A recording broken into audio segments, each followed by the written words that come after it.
Hello everyone, welcome to my channel learn chemistry with Varsha. हम general organic chemistry पढ़ रहे थे और इसमें हम दो टॉपिक कवर कर चुके थे, इंडक्टिव इफेक्ट और हाइपर कॉन्जुगेशन, और रेजोनेंस का भी हम स्टार्टिंग का पोर्शन कंप्लीट कर चुके थे। और आज हम पढ़ने वाले हैं एप्लीकेशंस ऑफ रेजोनेंस। रेजोनेंस की एप्लीकेशन में फर्स्ट एप्लीकेशन है, it is used to find out the stability of free radical carbocation and carb anion. ठीक है, तो इसमें क्या है, कॉन्जुगेशन की बात करते हैं हम। कॉन्जुगेशन में क्या है कि as conjugation increases resonance increases, as a result stability increases. ठीक है, तो इसको हम कैसे प्रूव करेंगे, एक एग्जाम्पल के थ्रू हम इस चीज़ को प्रूव करते हैं। एग्जाम्पल, जैसे ये हमने एक सिस्टम लिया है, ये एक सिस्टम है,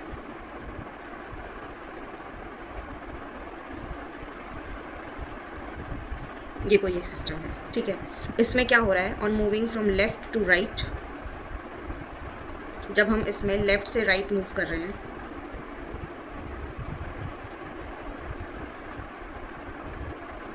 left to right, on moving from left to right, क्या हो रहा है, इसमें कॉन्जुगेशन बढ़ रहा है। मतलब यहाँ पे एक डबल बॉन्ड है, यहाँ पे दो है, यहाँ पे तीन है। इसका मतलब क्या हो रहा है, कॉन्जुगेशन। और ऐसे नहीं है कि कहीं भी डबल बॉन्ड बढ़ रहा है, मतलब डबल सिंगल ऐसे कॉन्जुगेशन में बढ़ना चाहिए। तो इससे क्या होगा, क्या हो रहा है, यहाँ पे लेफ्ट टू राइट मूव करने पर कॉन्जुगेशन इंक्रीजेज, कॉन्जुगेशन इंक्रीज हो रहा है। ठीक है, कॉन्जुगेशन इंक्रीज हो रहा है, इसका मतलब क्या है कि delocalization of electrons increases, delocalisation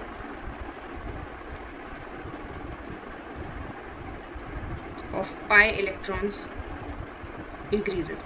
अब डीलोकलाइजेशन कैसे इंक्रीज हो रहा है, इसमें हमने स्टार्टिंग में पढ़ा था कि हमें रेजोनेंस कैसे दिखाना है। यहाँ पे हम सिंगल हेडेड एरो का यूज़ करेंगे क्योंकि ये फ्री रेडिकल है। यहाँ से ये क्या होगा, ऐसे, ये यहाँ से और ये यहाँ। तो इसका क्या बनेगा, इसका रेजोनेटिंग स्ट्रक्चर, इसका रेजोनेटिंग स्ट्रक्चर बनेगा ये। ठीक है, इसी तरह से ये नेक्स्ट वाला जो है, इसका रेजोनेटिंग स्ट्रक्चर बनेगा ये यहाँ से यहाँ, ये यहाँ से यहाँ और ये यहाँ से यहाँ। इसका रेजोनेटिंग स्ट्रक्चर क्या बनेगा,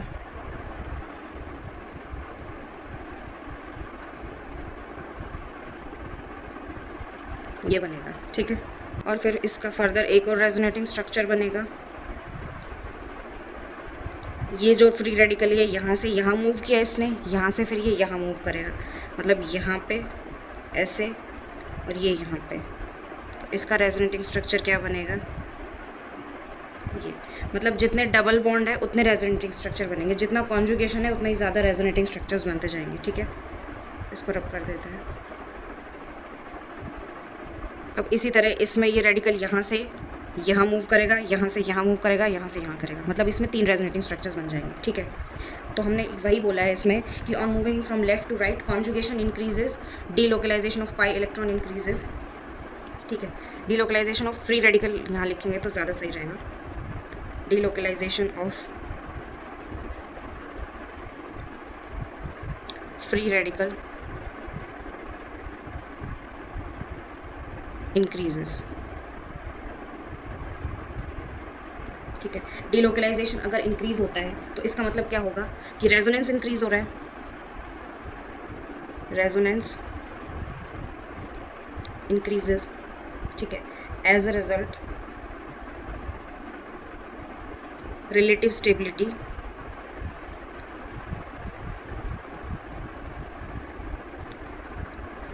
of free radical increases.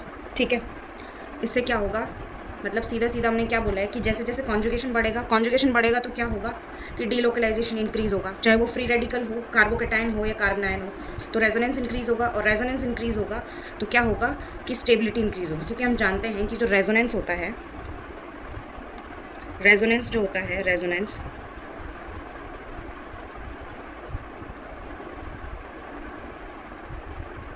Is directly proportional to stability. ठीक है, रेजोनेंस स्टेबिलिटी के डायरेक्टली प्रोपोर्शनल होता है, ठीक है। नेक्स्ट क्या है, इसी तरह से हम कार्बोकैटायन और कार्ब एनायन के लिए भी लिख सकते हैं सेम चीज़। क्या लिख सकते हैं हम, एग्जाम्पल फ्री रेडिकल का हम लिख चुके हैं, ठीक है। ये कार्बोकैटायन भी हो सकता है और कार्ब एनायन भी हो सकता है, ठीक है। नेक्स्ट क्या है, दो डबल बॉन्ड आ जाएंगे, ये कार्बोकैटायन और कार्ब एनायन। ऐसे ये थर्ड वाला, ये कार्बोकैटायन भी हो सकता है और कार्ब एनायन भी हो सकता है। इसमें भी सेम वही चीज़ चलेगी। On moving from left to right,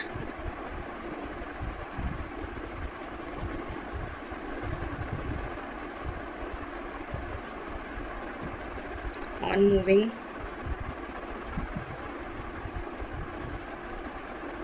from left to right, क्या हो रहा है, कॉन्जुगेशन इंक्रीज हो रहा है, conjugation increases,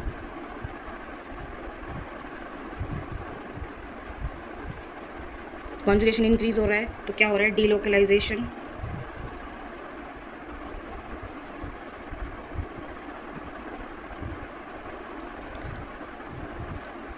delocalization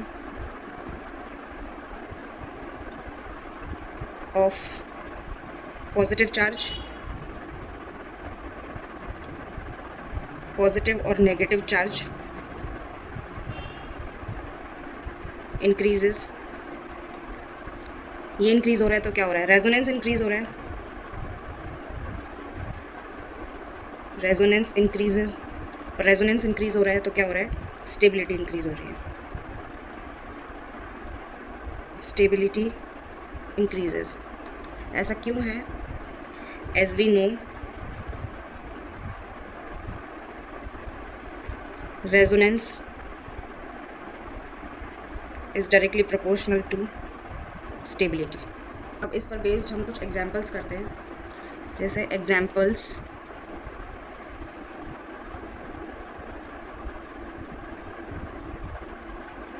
based on relative stability of free radical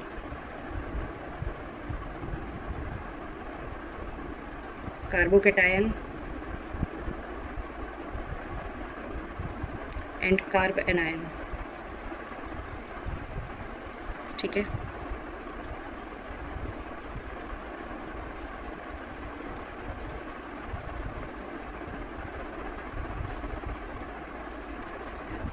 example one क्या है, ये एलाइलिक रेडिकल, एक ये एग्जाम्पल है और एक ये है। अब इसका हमें सॉल्यूशन करना है, ठीक है। सॉल्यूशन, इसमें हमें रिलेटिव स्टेबिलिटी का ऑर्डर बताना है, ठीक है। सबसे ज़्यादा स्टेबल कौन सा होगा, उससे कम कौन सा होगा, और फिर लास्ट में सबसे कम कौन सा होगा। तो इसमें हमें क्लियर दिखाई दे रहा है, ये क्या है, एलाइलिक रेडिकल, और ये क्या है, double allylic, allylic plus allylic, मतलब ये इतना एलाइलिक, उसके बाद फिर ये वापस डबल बॉन्ड है, मतलब ये कॉन्जुगेशन में है, ठीक है। तो ये क्या होगा, allylic plus allylic, allylic plus allylic, और ये क्या है, बेंजाइलिक। तो सबसे ज़्यादा स्टेबल कौन सा होगा, relative stability order, relative stability order कौन सा होगा, अगर ये फर्स्ट है, ये सेकंड है और ये थर्ड है, तो सबसे ज़्यादा स्टेबल कौन सा होगा, थर्ड। बेंजाइलिक जो है वो एलाइलिक से भी ज़्यादा स्टेबल होता है, क्योंकि इसमें क्या है, सबसे ज़्यादा रेजोनेंस है, ठीक है। इसमें कॉन्जुगेशन ज़्यादा है, और आगे हम पढ़ेंगे कि एक एरोमेटिक भी होता है। तो एरोमेटिक जो है वो एलाइलिक वाले से ज़्यादा स्टेबल होता है, क्योंकि ये नॉन एरोमेटिक में आता है। नॉन एरोमेटिक में क्यों आता है, क्योंकि यहाँ पे sp3 हाइब्रिडाइज्ड कार्बन एटम है, ये हम एरोमेटिसिटी में पढ़ेंगे, ठीक है। तो सबसे ज़्यादा स्टेबल कौन सा होगा, बेंजाइलिक, उसके बाद एलाइलिक प्लस एलाइलिक सेकेंड, और उसके बाद सिंगल एलाइलिक, ठीक है। ये ऑर्डर हो जाएगा। एग्जाम्पल 2 करते हैं अब हम।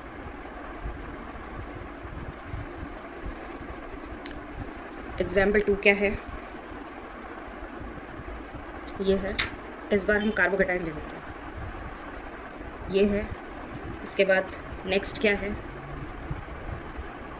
ये है। उसके बाद ये है बेंजाइलिक। उसके बाद ये है, और उसके बाद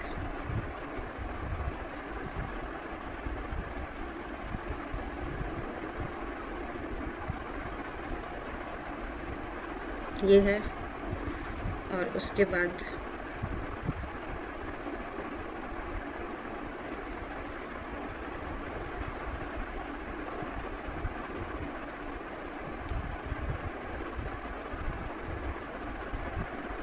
ये है।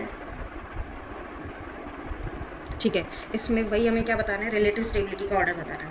ठीक है, तो पहले हम इसको कैटेगराइज कर लेते हैं, इनके नाम दे देते हैं ताकि हमें इजीली पता लग जाए कौन सा ज़्यादा स्टेबल होगा। ये क्या है, एलाइलिक कार्बोकेटाइन। ये क्या है, एलाइलिक प्लस एलाइलिक कार्बोकेटाइन। ये क्या है, बेंजाइलिक। ये क्या है, ये एलाइलिक है और ये बेंजाइलिक है, तो ये क्या होगा, allylic plus benzylic. Allylic plus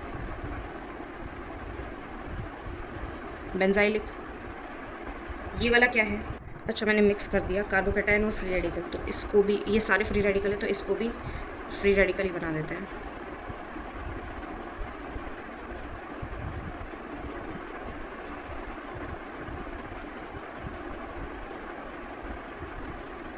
ये भी फ्री रेडिकल है। ठीक है, फ्री रेडिकल और कार्बोकेटाइन की स्टेबिलिटी का जो ऑर्डर है वो सेम चलता है, तो इसमें कोई, अगर ये सारे कार्बोकेटाइन है या फिर सारे फ्री रेडिकल है तो ऑर्डर सेम ही आएगा। ठीक है, अब नेक्स्ट क्या है, हाँ ये क्या है, बेंजाइलिक प्लस बेंजाइलिक, मतलब इसको डबल बेंजाइलिक बोल सकते हैं।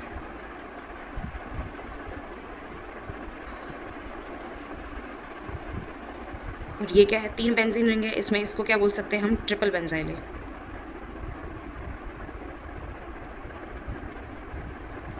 ठीक है, अब हम स्टेबिलिटी का ऑर्डर इजीली निकाल सकते हैं।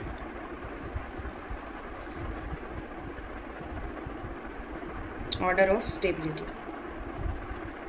ठीक है, डिक्रीजिंग ऑर्डर निकालते हैं। ठीक है, पहले नंबरिंग दे देते हैं इनको, ये फर्स्ट है, ये सेकंड है, ये थर्ड है, ये फोर्थ है, ये फिफ्थ है और ये सिक्स्थ है।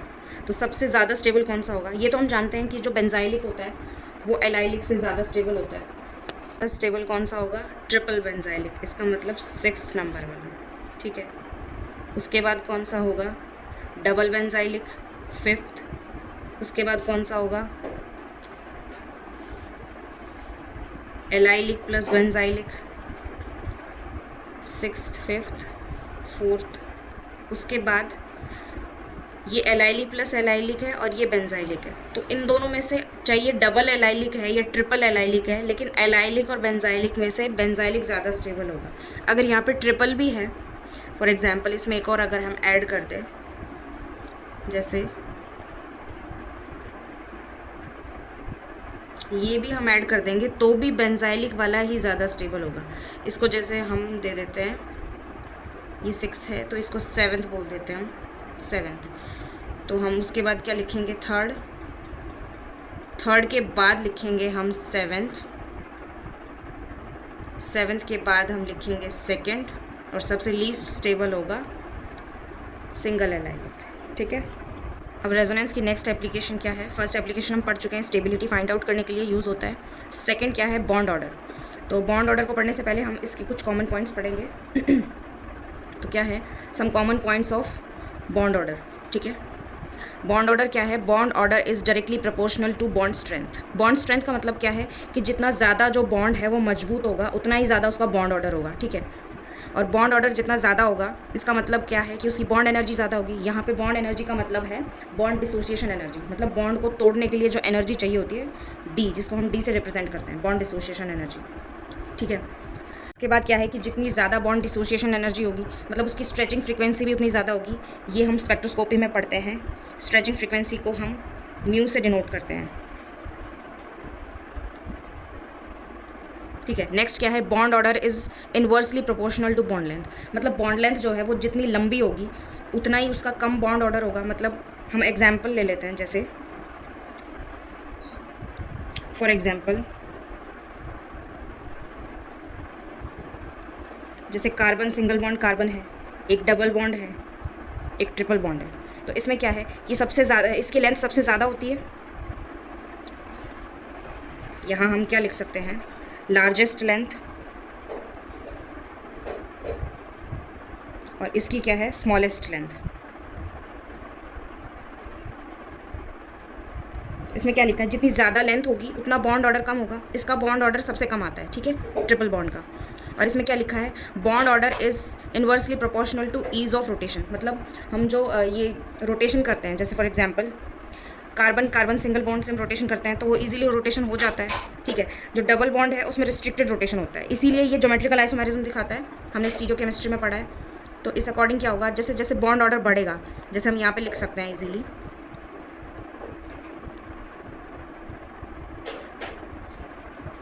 on moving from left to right,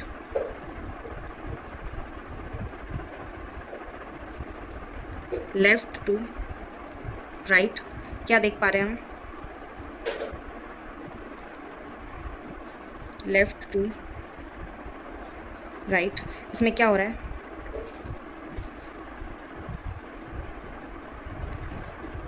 bond order जो है, मतलब क्या हो रहा है यहाँ पे, बॉन्ड लेंथ जो है वो डिक्रीज हो रही है। बॉन्ड लेंथ डिक्रीज हो रही है तो इसका मतलब क्या होगा कि बॉन्ड स्ट्रेंथ जो है वो इंक्रीज हो रही है। बॉन्ड स्ट्रेंथ इंक्रीज हो रही है। अगर बॉन्ड स्ट्रेंथ इंक्रीज हो रही है मतलब बॉन्ड जो है वो मजबूत हो रहा है, तो उसको तोड़ने के लिए हमें ज़्यादा एनर्जी चाहिए होगी। तो हम क्या कह सकते हैं, बॉन्ड डिसोसिएशन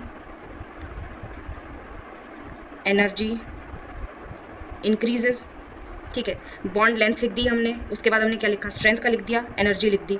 उसके बाद क्या है, और हम एक क्या पढ़ते हैं, आईआर स्पेक्ट्रोस्कोपी, उसमें हम क्या पढ़ते हैं, स्ट्रेचिंग फ्रीक्वेंसी। तो स्ट्रेचिंग फ्रीक्वेंसी क्या होती है कि उसको स्ट्रेच करना, खींचना उसको।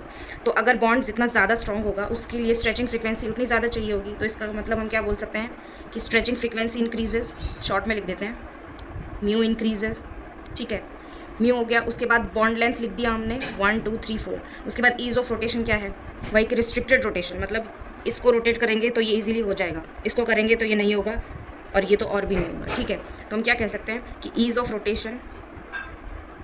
Rotation decreases. अब बॉन्ड ऑर्डर पे बेस्ड हम कुछ एग्जांपल्स करते हैं।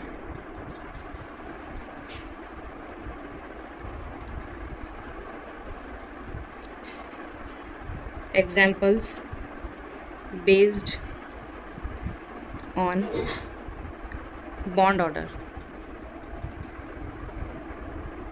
ठीक है।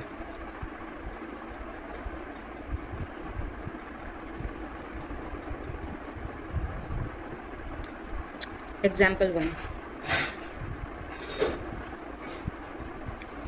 वन क्या है,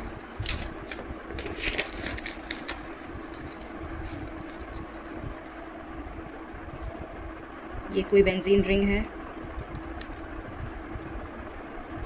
CH2। नेक्स्ट एग्जाम्पल है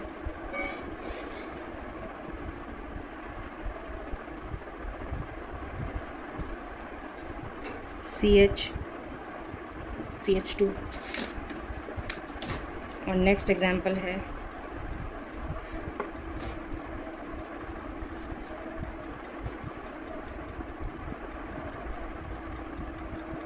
CH2, और ये है OMe, ठीक है। इसमें हमें क्या बताना है, ये फर्स्ट है, ये सेकंड है, और ये थर्ड है। इसमें हमें क्या बताना है, बॉन्ड ऑर्डर जो है उसका डिक्रीजिंग ऑर्डर बताना है, ठीक है, सबसे। और किसका बॉन्ड ऑर्डर बताना है हमें, ये जो इंडिकेटेड है ये वाला, ठीक है, इसका बॉन्ड ऑर्डर बताना है, मतलब इसका डिक्रीजिंग ऑर्डर बताना है। तो हम सॉल्यूशन करते हैं। सॉल्यूशन, तो इसमें क्या है, वही एप्लीकेशन ऑफ रेजोनेंस है ना, ये बॉन्ड ऑर्डर, तो इसमें रेजोनेंस ही लग रहा है। हम सबका रेजोनेटिंग स्ट्रक्चर बनाएंगे, जैसे इसको रब कर देते हैं पहले।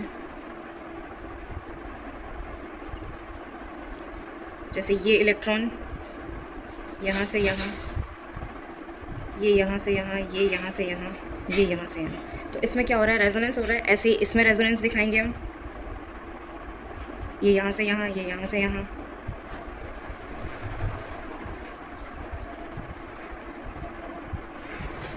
ये ऐसे हो जाएगा। ये यहाँ से यहाँ, यहाँ से यहाँ, यहाँ और यहाँ, यहाँ, यहाँ और यहाँ, और यहाँ पे एक जो ऑक्सीजन है इस पे लोन पेयर है, ये भी अपना रेजोनेंस दिखाएगा। ठीक है, इसमें क्या हो रहा है, हम टॉप टू बॉटम जब जा रहे हैं तो क्या हो रहा है, रेजोनेंस इंक्रीज़ हो रहा है, और रेजोनेंस इंक्रीज़ हो रहा है तो क्या हो रहा है, स्टेबिलिटी इंक्रीज़ हो रही है। ठीक है, लेकिन हमें इसमें क्या बताना है कि जो इंडिकेटेड बॉन्ड है, जो ये ग्रीन एरो से दिखाया हुआ है, ठीक है, इसका क्या बताना है, बॉन्ड ऑर्डर का डिक्रीजिंग ऑर्डर बताना है इन तीनों एग्जाम्पल में। ठीक है, तो जैसे एक बार हम फर्स्ट एग्जाम्पल लेके और उसके रेजोनेटिंग स्ट्रक्चर्स बना के देखते हैं।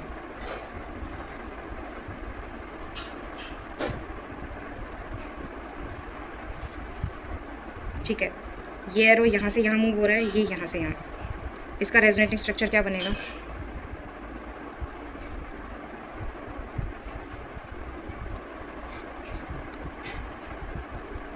ये दोनों बॉन्ड एज इट इज़ है, और ये वाला जो बॉन्ड है पाई बॉन्ड, ये टूट के इधर पाई बॉन्ड बना लेगा,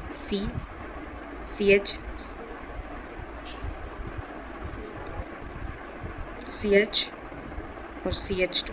ठीक है, ये बॉन्ड यहाँ से यहाँ मूव हो रहा है, इसका मतलब यहाँ पे नेगेटिव चार्ज और यहाँ पे पॉजिटिव चार्ज। ठीक है, नेक्स्ट क्या होगा, ये इलेक्ट्रॉन यहाँ से यहाँ मूव होगा, ये पाई बॉन्ड, और इसका रेजोनेटिंग स्ट्रक्चर क्या बनेगा, ये एज इट इज़ है CH2। ठीक है, ये बॉन्ड यहाँ चला गया तो इसका मतलब यहाँ पे positive charge. Next resonating structure क्या बनेगा कि यहाँ से यहाँ,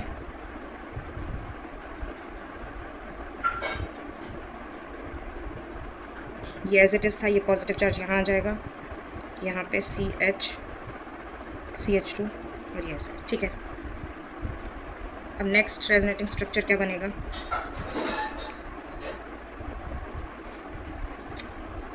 ये यहाँ से यहाँ और ये वापस यहाँ से यहाँ,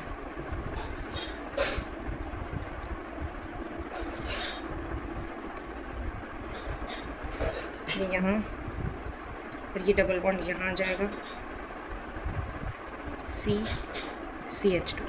ठीक है, ये रेजोनेंस हाइब्रिड है। तो ये जो रेजोनेटिंग स्ट्रक्चर हमने क्यों बनाया है, इसमें क्या है, हमें कौन सा बॉन्ड देखना है, ये वाला, ये यहाँ पे क्या है, डबल, यहाँ पे क्या है, सिंगल, यहाँ पे सिंगल, यहाँ पे सिंगल और यहाँ पे वापस डबल। तो इसमें क्या हो रहा है कि जैसे जैसे रेजोनेंस आगे जा रहा है, इसमें क्या हो रहा है, डबल बॉन्ड में सिंगल बॉन्ड कैरेक्टर आ रहे हैं। ऐसे ही ये जो सेकंड वाला एग्जांपल है, इसके भी रेजोनेटिंग स्ट्रक्चर्स बन जाएंगे, ऐसे ही इसके बन जाएंगे। ठीक है, तो इसमें क्या हो रहा है, फर्स्ट वाले में हमने देखा यहाँ से यहाँ तक मूव जब हम कर रहे हैं तो डबल बॉन्ड जो है उसमें सिंगल बॉन्ड कैरेक्टर आ रहे हैं। ठीक है, जितने इसमें रेजोनेटिंग स्ट्रक्चर्स बन रहे हैं उससे ज़्यादा इस नेक्स्ट वाले में बनेंगे। ठीक है, तो इसका मतलब क्या होगा, ये वाला जो बॉन्ड है, जो इंडिकेटेड बॉन्ड है, यहाँ पे सिंगल बॉन्ड कैरेक्टर इस वाले में और ज़्यादा होंगे क्योंकि रेजोनेटिंग स्ट्रक्चर्स का अमाउंट बढ़ रहा है। ठीक है, जैसे यहाँ पे 1 2 3 4 5 है तो इसमें इससे ज़्यादा बनेंगे, और जो ये वाला है इसमें और ज़्यादा बनेंगे, तो इसमें और भी ज़्यादा सिंगल बॉन्ड कैरेक्टर आएंगे इस वाले बॉन्ड में। तो इसका मतलब हम क्या कह सकते हैं कि बॉन्ड ऑर्डर जो है वो सबसे ज़्यादा किसका होगा, फर्स्ट वाले का, उसके बाद सेकेंड वाले का और उसके बाद थर्ड वाले का।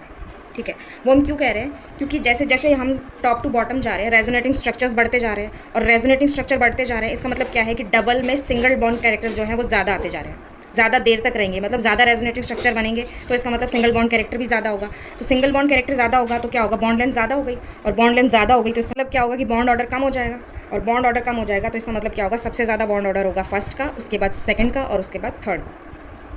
नेक्स्ट एग्जाम्पल हम करते हैं, यही वाला एग्जाम्पल हम वापस लेते हैं,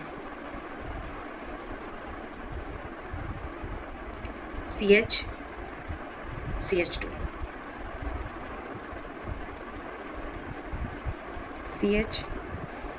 CH2 और यहाँ पे एक और रिंग है। ठीक है, उसके बाद नेक्स्ट एग्जाम्पल CH2 और यहाँ पे ON।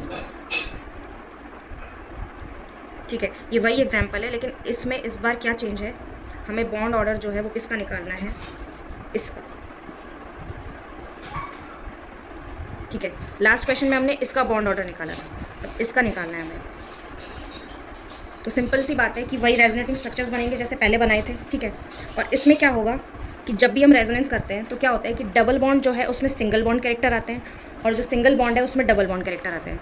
तो तब हमने बॉन्ड ऑर्डर जब निकाला था तो उसमें क्या हो रहा था, टॉप टू बॉटम जो है वो बॉन्ड ऑर्डर क्या हो रहा था, ये ऑर्डर आया था हमारा 1 2 3।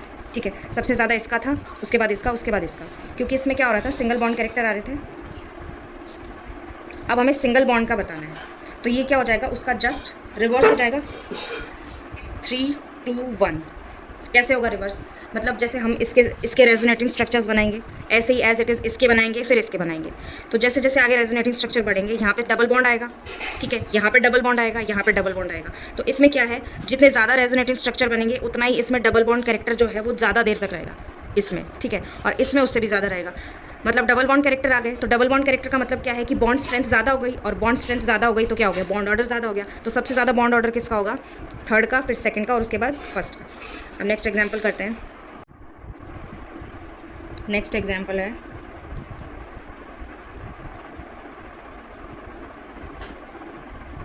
ये है एनिलीन।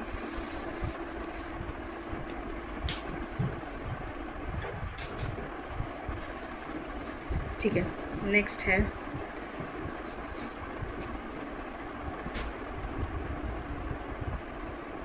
इथाइल अमीन।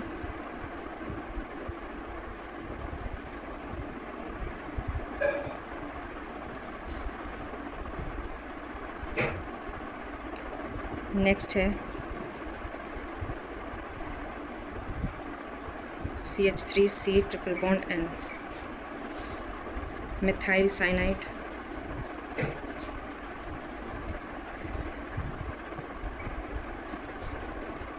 Methyl cyanide. ठीक है, इसमें बताना है अब हमें, इसमें क्या बताना है हमें, वही बॉन्ड ऑर्डर जो है कार्बन और नाइट्रोजन जो है उसके बीच का बॉन्ड ऑर्डर बताना है। मतलब डिक्रीजिंग ऑर्डर ऑफ, मैं मेंशन कर देती हूँ, decreasing carbon nitrogen bond order. ठीक है, मतलब हम कह सकते हैं ये वाला। ठीक है, तो इसमें एक तो ये बिल्कुल इजीली दिखाई दे रहा है कि ये थर्ड वाला जो है इसका सबसे ज़्यादा है बॉन्ड ऑर्डर। ठीक है, सबसे ज़्यादा बॉन्ड ऑर्डर किसका होगा, थर्ड वाले का। अब इन दोनों में क्या है कि ये भी सिंगल दिखाई दे रहा है, ये भी सिंगल दिखाई दे रहा है, लेकिन इसमें क्या है, हमें क्या दिखाई दे रहा है, रेजोनेंस की एप्लीकेशन दिखाई दे रही है। ठीक है, रेजोनेटिंग स्ट्रक्चर बना सकते हैं हम एनिलीन के, हमने बनाए थे प्रीवियस लेक्चर में, NH2।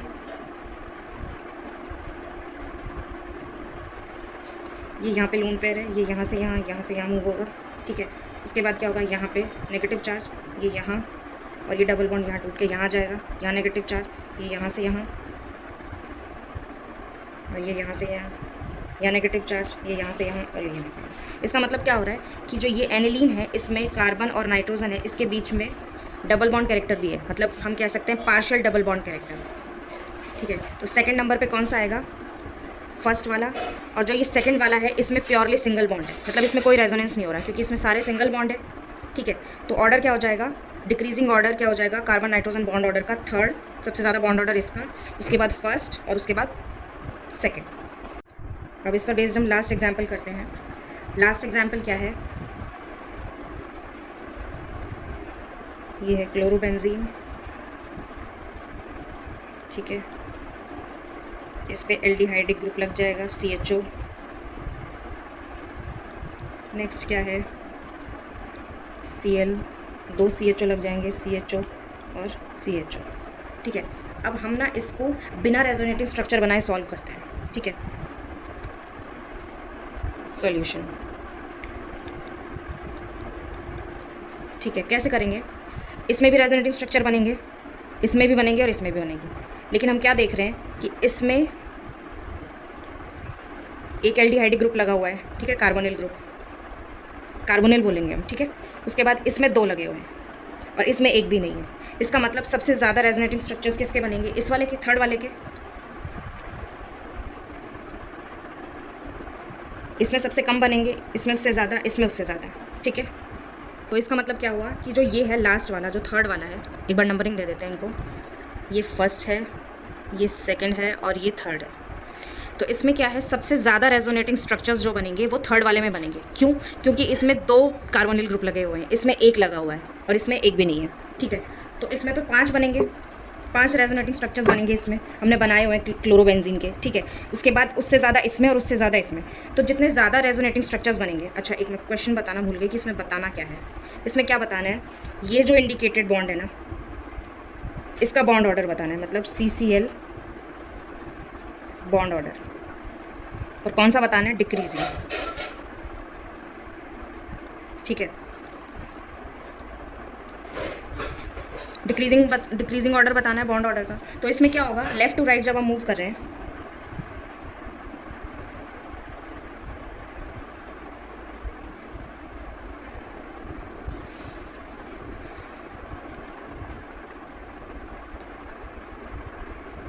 ठीक है, ऑन मूविंग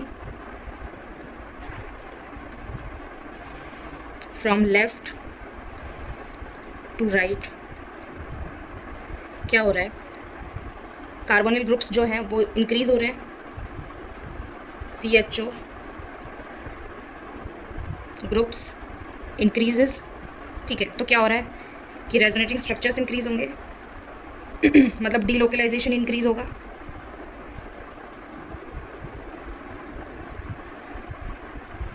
अगर डीलोकलाइजेशन इंक्रीज हो रहा है तो इसका मतलब क्या हो रहा है, रेजोनेटिंग स्ट्रक्चर्स इंक्रीज हो रहे हैं।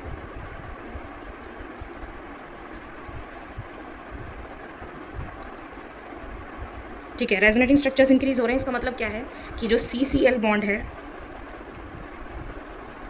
CCl बॉन्ड जो है उसमें क्या हो रहा है, डबल बॉन्ड कैरेक्टर आ रहे हैं। ठीक है, डबल बॉन्ड कैरेक्टर जो है वो सब में आ रहे हैं।